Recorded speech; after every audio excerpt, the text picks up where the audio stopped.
So thank you. I'm very much being able to be here to speak to you all today about, it's about sales taxes on the internet, but it's actually about a bigger issue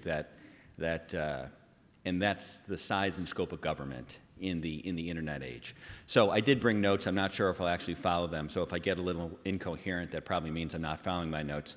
But the one thing that I want to make sure that I say today is the disclaimer that I am here not representing eBay Inc. or eBay. I'm here as an individual who has years of experience dealing with both government and also internet policy.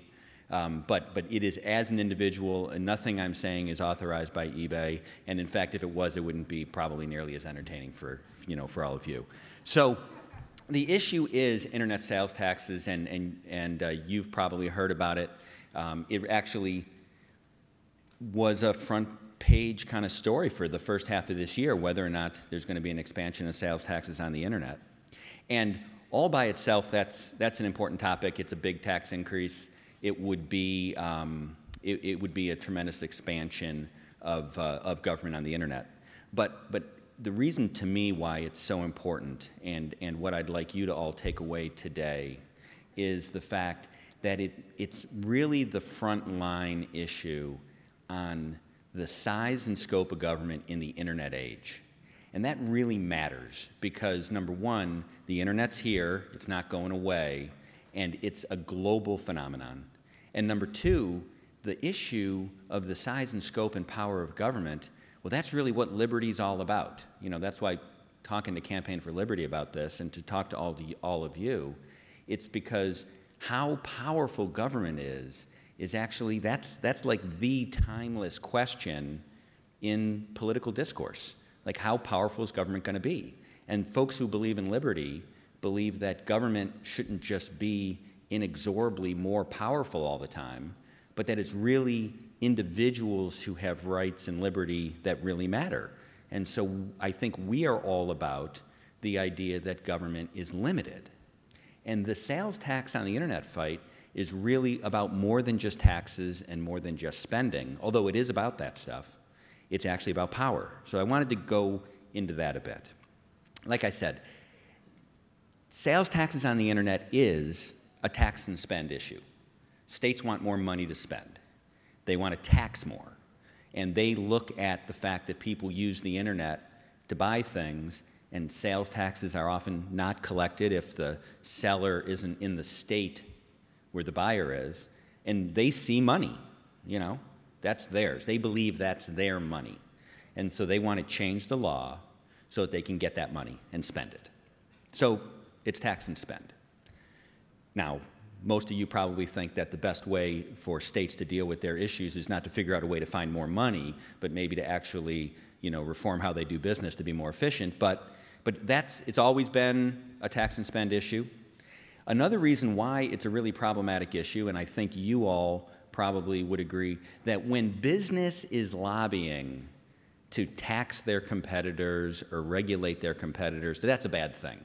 That there's enough big business working with big government. When those two forces get together, again, in the liberty context, when you see the big business and big government lobbying for the same thing, watch out. That's almost always a bad sign. And that's absolutely what is going on in the sales tax issue. That the biggest retailers in America, who, by the way, are giants compared to internet retailers, almost all of them, and the one giant internet retailer, Amazon, of course, is in support of expanding these taxes. But it's big business trying to get government to do something to hurt their little competitors. So for years, for as long as the internet's been around, really, this has been an issue. And conservatives, by and large, would oppose this thing because it's tax and spend, and it's big business trying to lobby for, to hurt their competitors. But the fact is, the power of big business and big government together, that's a real force.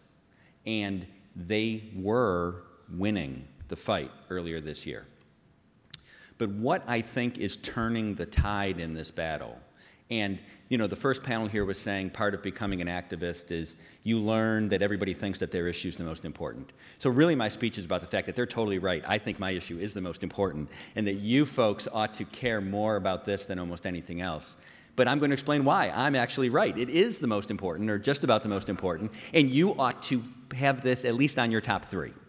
Okay, and that's, as I said, it's because what's changing this debate is making it a discussion about what it really is about, and that's the power of government.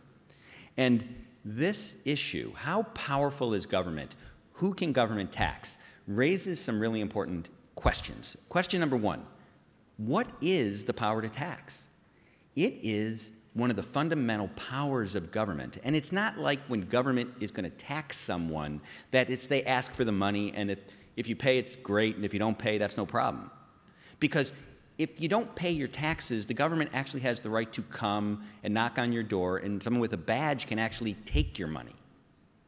And if you don't pay, they can actually take your liberty. They can put you in jail. That's a fundamental thing to understand about this issue, is that it's about who can government put in jail or take their money based on the issue of sales taxes, okay?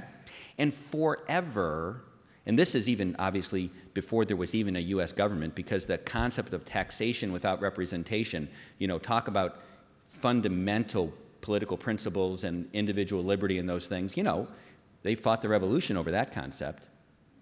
It's not liberal and conservative. Like George III was probably a conservative, but he also loved to tax people that couldn't vote for him. It's like a fundamental kind of concept. So you have the power to tax is a fundamental power.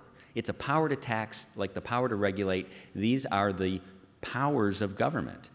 And right now, the law of the land in America, based on the Constitution and 2 Supreme Court cases, is that states cannot enforce their sales tax laws on businesses that are far away, that are not in their state. So we're here in Virginia. If this hotel does not collect the appropriate taxes, the state of Virginia can come and enforce the law here. But if somebody were to connect with this hotel on the internet and buy something, a branded Marriott t-shirt or something, and it gets shipped somewhere else where the business didn't have a presence, then the state of Virginia cannot make, first of all, the state of Virginia, I mean, that other state, the consumer was from Alaska, maybe there's no Marriott there. They can't make the state of this hotel collect their taxes. The power of government today when it comes to sales taxes is limited to a power to enforce the law on people that government represents. So it's the definition of limited government. Government limited by the boundaries, literally by the physical state boundaries. So the state of California can only enforce the law in California, on Californians. The state of Virginia can only enforce the law in Virginia, on Virginians. And like I said, this goes back the desire by government to want to enforce those laws on the other guys, the people that can't vote for them, the people that don't have friends and neighbors who could possibly vote against them. You know, that's something government's always wanted. And I was actually on the phone a couple years ago with a reporter. This issue's been around obviously for a while, and I was on the phone with a reporter from the state of New Hampshire. And in New Hampshire, they care a lot about this issue because they have no sales taxes. And they pridefully have no sales taxes. Like, the fact that people have been coming across the border from the states around New Hampshire to go shopping, like, goes back to when they started sales taxes in America. And so this guy was talking about the fact that, and he was a pre-internet guy. I mean, on the phone, you could hear the typewriter in the background. I'm like, wow, that guy's been around for a while. So he lived in a smaller town in New Hampshire that he said was on the border with Maine. And there's some kind of little river or creek or something running, on the border. And he said forever, folks from Maine come across the bridge and they go shopping, and particularly they buy alcohol, apparently, in the New Hampshire liquor store there in town, where there's no taxes, and then they take it back to Maine. And Maine, the local government and the state forever wanted to tax those sales. But you can't, the Maine police can't go into New Hampshire and like wait outside the door of the liquor store and ask citizens for their ID and find out if they're from Maine and tax them, okay? But every once in a while, the police would actually set up a police stop on the bridge, and they would stop people and check to see if they were bringing alcohol back into Maine to apply the taxes. But to me, why that's a great story is this isn't about the internet.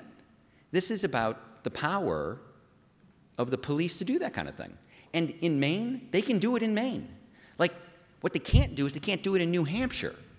New Hampshire could do it in New Hampshire, but if you want to stop people to collect your taxes in Maine, the police have to be on the Maine side of the border.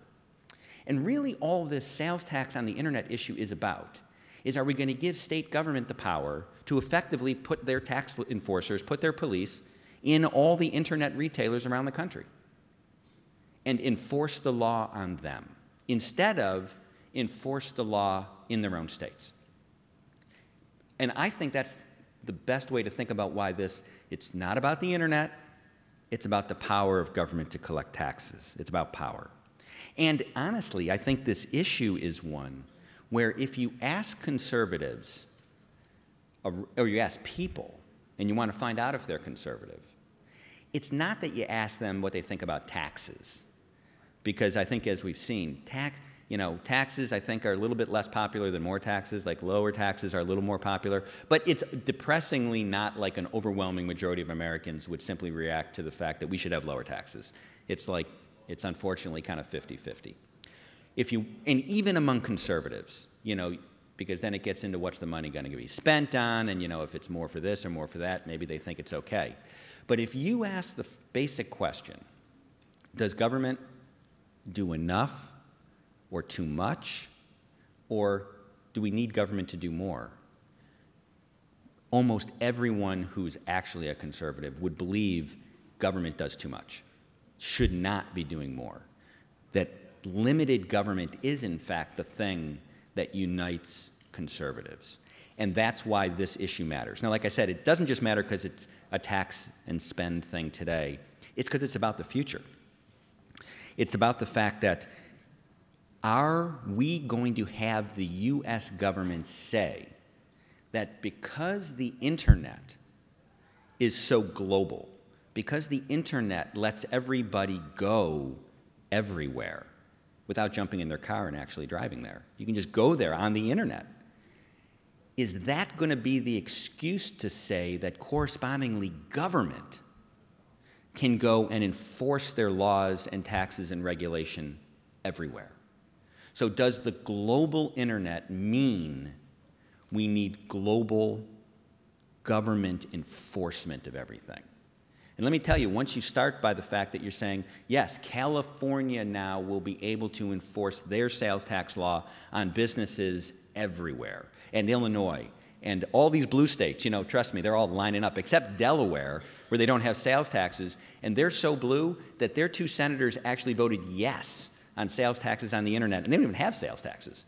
They just like other people's sales taxes so much. They didn't want their blue senator friends to look down on them, so they were actually pro-sales tax. But, if this thing passes, it isn't just the fact that you'll be paying sales taxes when you go shopping with a retailer over the internet who's far away.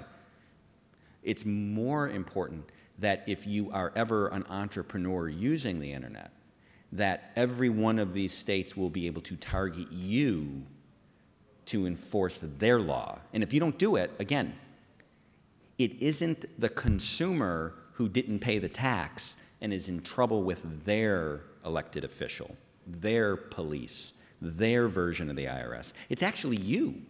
It's actually, right now, California can most definitely, or Virginia can most definitely go after me if I don't pay my appropriate taxes, including for what I buy on the internet. But California couldn't go after me if I were a business person and haul me into court in Sacramento. If this thing passes, they can. And we all know California, New York, Massachusetts, Illinois, those kind of places, number one, Katie bar the door, they're going to go after businesses everywhere. But like I said, it's not conservative and liberal, Because like the state of Tennessee has a bunch of elected Republicans who are in favor of this thing adamantly. They're going to go after people too. Like I said, George III was probably a conservative. He still wanted to tax people who couldn't vote for him. Now, he had the luck that probably nobody could really vote for him, but he absolutely wanted to tax the colonists. And when the Constitution established the Commerce Clause idea, is the idea that the individual states could not tax and regulate all the commerce going outside of them. You know, it wasn't that the Founding Fathers thought that, you know, the governor of Massachusetts at that point was like the liberal one and we want to control him.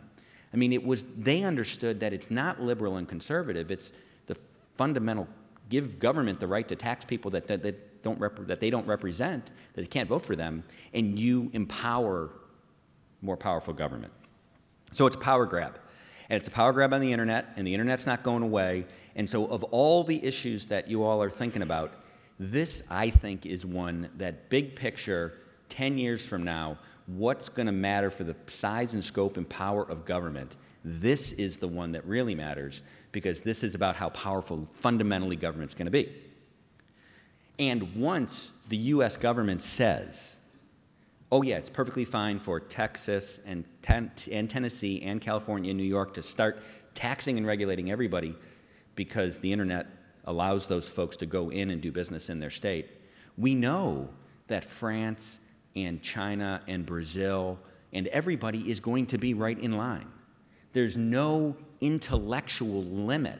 Once you say government can enforce its laws on anybody who's using the internet to connect with it, we're going to see that globally. And it's not like this administration would be the one saying, oh, no, we're not going to have that extra power. So I am going to leave with the idea that there's actually a lot of hope here, I think. There's one more reason to elevate this fight, is that it turns out that of all the tax and spend and government power issues that conservatives can choose to stand up and fight on, this is one where the American people agree with us. Like, there's a lot. One of the things that's happened this year is because there was a lot of money put into the effort to expand the sales taxes, and there was a lot of attention given to this issue. Like I said, this was front page news in a lot of states and federally first half of the year. The American people were listening. And the American people decided, despite the fact that like all the traditional media and all the big companies and all the experts were like, oh, no, this is really important. We're going to like never be able to fund government anymore if we don't expand sales taxes on the internet and all the reasons why it's right. They listened and they have decided that they do not like this. Gallup back in late June polled folks. It was 57 to 39 against this thing. The National Taxpayers Union and an organization called R Street both released a poll about 2 weeks ago, again, on taxes, on the just general sales taxes on the internet, 57% opposed. And so that's good. Like, how often is the conservative position the one that you have strong, solid support? One of the things Gallup showed was that women oppose sales taxes on the internet even more than men. Young people, when Gallup polled it, under 30s, opposed this thing 73 to 27, which is a guy who works in the political space. I look at that and say, what's the most interesting thing? There were 0 undecideds. It was 73 to 27. Like, everyone had a view, and 73% were that it was bad. So as conservatives looking to actually build like a majority, the fact that you have these groups that are all with us, I think, on smaller government. But the coolest thing about it is that when R Street and NTU put out their poll, they also actually asked the question about the government power issue as opposed to just the tax issue. And the sort of media establishment and folks try to claim that if you poll sales taxes on the internet, of course people are going to say no, like, who wants to pay more taxes? Okay, well, maybe. But when that poll actually asked people about the boring issue that's actually at the heart of the legislation, should California and their tax enforcement officials be able to audit and enforce the law on a business in Missouri, it gets 12 points more unpopular. Then it goes from 57% against to 70% against. Like, again, to me, as someone who believes in limited government, that's really awesome, that people are more opposed to the idea when it's explained as expanding government power over the internet. I was, my mom was in town about a month ago, and she was a McGovern liberal back in the day, and then Jimmy Carter got her to be like a concern. She voted Republican for years, and then very anti-war, and so she hates all Republicans. She thinks Republicans just want to go to war. So now she says that she's going to definitely die a liberal. So she won't. She said, Brian, don't try to flip me back. I'm totally with the left now. But I was walking her through this, and when I explained it to her, she hates the idea that you would allow one state to send their tax officials. And let me tell you, when the poll was done, it didn't poll it the way political people ought to talk about it, which is that it's not California's tax officials. It's California's IRS. It's Tennessee's IRS. I was talking to someone who was from South Carolina, and, as opposed to, the Democrats and the Republicans hating each other in South Carolina, he said, oh, everybody hates North Carolinians way more than they hate the Democrats or the Republicans from South Carolina. Going after the out-of-state people, this is like a natural. Like, give government the right to go after the out-of-state guy, and it's like, whoa, we won't have to worry about having, like, the way the IRS was targeting conservatives, it'll be even more juicy for California to start to be able to go after, from their perspective, the businesses that fled California to go to Arizona, to get away from big government. Now we can actually send our tax guys there to make sure they're enforcing our law. So the American people actually believe, in the context of the expansion of government power on the internet, they have an ember of limited government belief. Like, they have an inclination to believe that government should be smaller. And so to me, one reason why conservatives ought to have this super high on the list of priorities, because it's an issue that we know a wide cross-section of people believe the fundamental idea and can then relate to why limited government matters. Like, when I'll leave you with one of my final comments is, you don't want government to be as big as the internet. And people get why that would be a problem. And this is what this thing boils down to. And so that's why I'm saying, you're going to deal with a lot of important issues and all the rest, and this organization has been just fighting very hard to stop this bill. But as hard as folks are working, I would just leave you with the idea that it should be even higher on the priority list, because on the downside, if you lose this one, government gains an ability to be more powerful that it will never give up, and that's really, truly scary. And if we win, we have an ability to use the issue to really grow the limited government movement, because a lot of people who don't think of themselves as believing in limited government, believing in liberty, believing in lower taxes, when you talk about it with this issue, they actually come around and they really believe and get excited. So it's really an opportunity to sort of rebuild a real majority around limited government and liberty. And so thank you for the opportunity to encourage you folks to make this a big issue. I just want to make a comment about this. I'm an accountant. I've dealt with nexus issues, sales tax issues on just non-internet related pieces, and I can say absolutely what he's talking about. It's terrifying. From the fact that you could have a salesperson who might travel through your state and then suddenly through another state, and that state says, oh, you have nexus there. If you ever do business here, you owe us taxes for this. I can't imagine that the Leviathan that will come crashing on you. Right, that's the thing, is like I said, this is government using the internet as an excuse to grab power they've always wanted. Like, anyone who works in the area of taxes with businesses that are smaller or even individuals who travel know states are always trying to go after folks who don't actually operate in their state full time because, again, they can't vote. So the issue of nexus, the states have wanted forever to be able to claim that nexus is just you do business, you're not actually there. Right. So that's why this is so scary, is that this is the government's way to use the internet as the excuse to grab this power they've always wanted. The idea that it's all going to be simple, by the way, one thing I'd like to mention that I didn't mention, is that the other side in this fight says, oh, computers will make this all simple. Okay? You know, think about what that means. They're saying that it's okay for government to get the power if it's all really simple. Now, that's scary. Like, imagine, oh, don't worry, it's going to be totally simple for the government to see everything you do. So we should be able to see everything you do. Or it's totally simple for the government to track all the guns. You know, I saw there was a big sign downstairs. I guess there's some folks in this audience who are believers in gun rights. I'm not here to talk about gun rights, but I'll say this.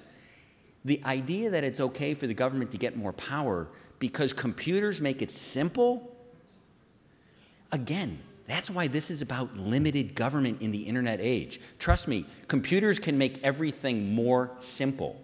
That doesn't mean it's right to give that power. And so when the government says, don't worry, little small business, just pay this big computer company, they'll take care of your taxes, everything will be just fine. What really happened there is government got much bigger and more powerful. Little business becomes, number one, loses liberty. Number two, they become beholden to this technology and that big business. And as I said, when the big business and the big government are on the same side of something, watch out, because your liberty is probably at risk. Well, in addition to that, on the big business side, the fact that it is, oh, there's software you can buy. I heard this on a C-SPAN hearing, I don't know, months ago. Software, our business owners will say, yeah, all you have to do is buy the subscription. Well, I can tell you, having looked at multiple software, every single one of those contracts, at the bottom of it says, we are not held liable for any mistakes on here. So regardless of however many thousands of dollars or hundreds of thousands of dollars, and believe me, it will be hundreds of thousands of dollars. I've written the checks for the subscription to make sure you're doing your taxes right. It is absolutely a big fat lie. Yeah, they are lying to you. It's funny when I hear these folks say that software will solve the problem, and I think, you know, especially when you hear it from a big business, like, oh, don't worry, software solves the problem. The number of big businesses that have replaced all their accountants and their lawyers for taxes with software is zero. You know, they all use software to make it a little easier. But at the end of the day, because again, what's the power about? It's the hard part about paying the taxes isn't, as we all know when we pay our own taxes, you know, you go on and you use Quicken or whatever you're using. My wife fills out our taxes. So, but she's got some software program that makes it more simple. It's when you get audited that the trouble starts. You know, when the government guy with the power shows up and says, I understand you filed that form, but I want to see everything behind it. With 50 states. Right. Now at least it's only one. Counties and cities that have sales tax. Oh, I know. Hundreds of regimes in this country of sales tax. I know. They all want to all audit you. They all will be able to show up and say, I appreciate that you said you used the right software, but we want to make sure. And they can back it up with a badge. It's a big deal. So if I live in a state that has no sales tax, and I buy from an internet retailer, then in the future, if this was to go against us, I would still be fine. No, well, so it's not if you as a shopper, like I said, if in their vision of the world, these computers will know where you are, and they will know that there are New Hampshire has no sales tax. No sales tax. So it's if you get on the internet and start doing a little business. Oh, no, I got that. I'm sorry? I understand. That's not my question. If I'm doing business in New Hampshire and I'm doing business with someone that lives in a state that is sales tax, yes, it would be my duty in the future to collect that sales to tax. collect and remit and live in, you can have their laws enforced on you. I understand. So assuming we're successful in beating this thing back, you know, and it doesn't happen, what would stop them from just saying, you know what, let's just now say Amazon's a company that's based in California. They're in like No, I know, 25 states. But let's say they just pass a law. Wherever the company is headquartered, they get to charge that sales tax on all their customers. They could. So absolutely. that's the backfire. Then I live in New Hampshire, and I still got to pay sales tax. Although to California. Here's the And the second part of my question is, yeah. You know, you're saying they're going to come and get me. You know, the California IRS can come, but what power will they have if they come into my state and try to get me for X thousands of dollars I owe? And I mean, do they have the ability to get judgments and charging orders? Is that what you're saying, or? Yes, if this bill passes, absolutely. Today they can't. Today, I'll work your question backwards. On the second question, what can they do? Today, if the state of California came to you and said, you're not collecting our sales taxes and we think you should, you could say, you get a summary judgment against them. Right. The Quill decision, the Supreme Court has said they can't do that, okay? If this bill passes, they could enforce the law on you the same way that they can today on a California business. Thank you. So get back to my other question. The first half is absolutely, there's no question that any state today could pass a law in its state saying, if you do business in this state and you have people come to you over the internet, we can require you to collect a tax. Okay? They can do that now. That's a matter of democracy. Like, you can vote that government out of office. And there's a reason why states don't do that, because it's bad business. That's the idea of tax competition. That's the thing, is that the state of California, as money hungry as it is, they don't pass laws to penalize businesses in the state to collect sales taxes on out-of-state buyers, because they know that the business has so many other places to go. They could set up shop in Arizona. So that's the thing, is that this is getting around that. So then every state will have the ability to do it, making it much less likely that you'd have you couldn't go anywhere, because it would no longer have to do with the government that represents you enforcing their laws on you, where you can correspondingly become a political activist and change them. It's about people that you have no connection to, governments that you have no connection to, being able to enforce their laws on you. You know, that's why there's this fundamental difference between taxation with representation, where our friends from the blue states can be frustrated that, like, they're losing.